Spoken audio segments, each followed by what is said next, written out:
project is traffic light controller. This is the USB. This is the 12-volt jack pin. This is the capacitor. This is the crystal oscillator. This is the microcontroller. There is the 6 analog pin and there is a 13 digital pin. This is the whole kit is Arduino kit. This is the relay board. 5-volt DC relay board is used. 3 relay board is used for red, yellow, green, and this is the connector, and this is the red, yellow, green holder, ball holder. Let's start the project. Here 2-volt DC, 1 ampere, 12-volt DC and 1 ampere plug is used for adapter.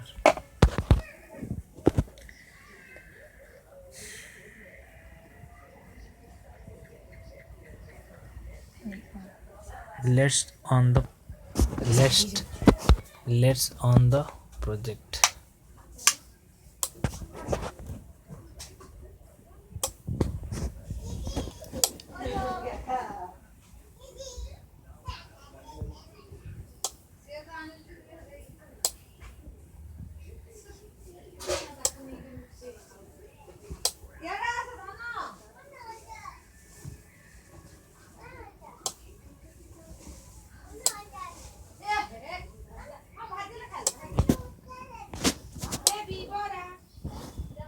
That's it.